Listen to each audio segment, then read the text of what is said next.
heart. It was the day I met you. It was the way you said hello. You stole my heart. I always thought, blame it on intuition, blame it on childish love. I always thought Jesus Christ is before all things, and in Him all things hold together. I couldn't think of a better way to start my wedding vow than this, because truly, without Christ's intervention, we would never have ended up standing here today.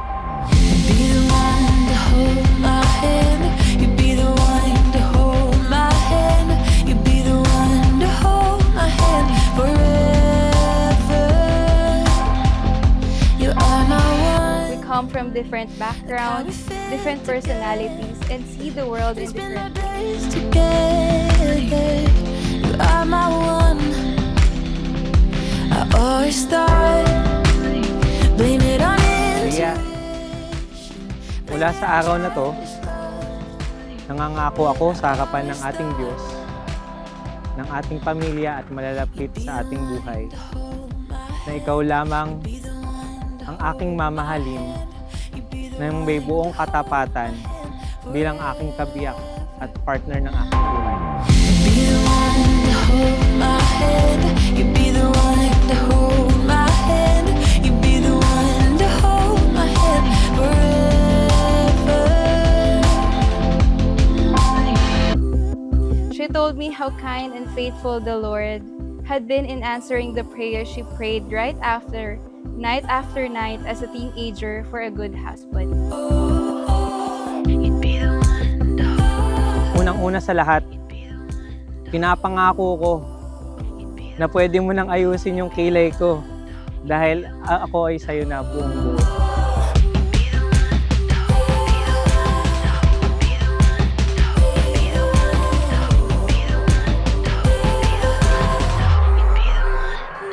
Alam ko na ang desire ng puso mo is for us to build a home centered in Christ. At ito rin ang ipinapangako ko. Hindi dahil pastor ako, kundi dahil ito rin yung desire na inilagay ng Diyos sa aking puso. Hold my hand. You'd be the one to hold my hand. You'd be the one to hold my hand forever.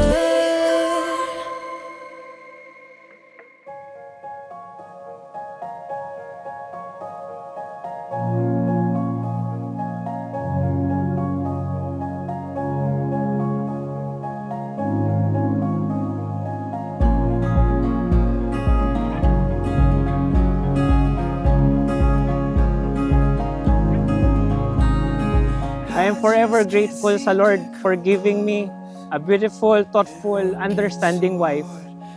At sa tulong ng Holy Spirit, ang bawat pangako ko ay inilaalay ko sa Kanya upang tulungan niya akong gawin ito sa buong buhay nating mag-asawa.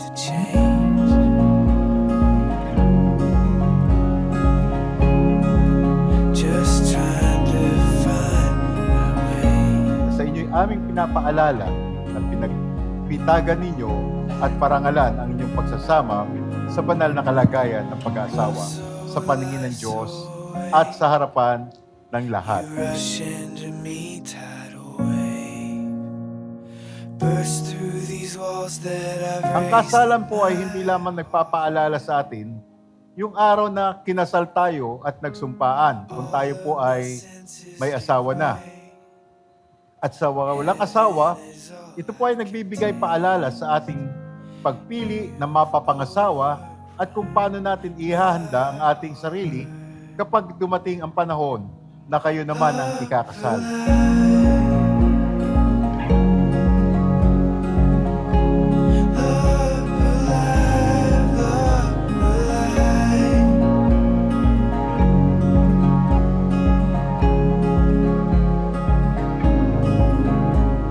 Stripping away what I had. Thank you for reassuring me and helping me realize that marriage isn't about losing the things I value, rather a great gain as well, because now I have someone who has my back, someone who will love and value my family as much as I do.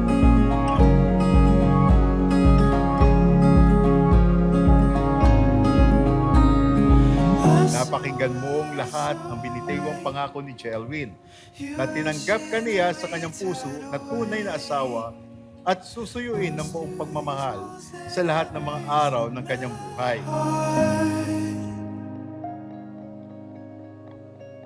All of my senses give way.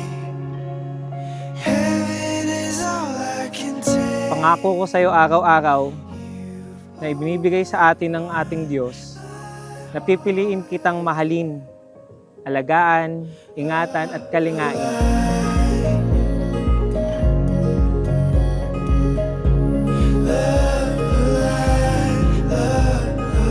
It is only Jesus who can satisfy our deepest longing in our hearts. He is the one who sustains us, and apart from Him, we are nothing. We may still have much to learn and things to figure out, but I know that God is sovereign and in control. He holds our past, present, and future. In His hands, we are safe and secure. And because He is the God who holds all things together, I know He will hold us too. He will hold us together too. Zelwina, I love you, and by God's grace, I love you. Your love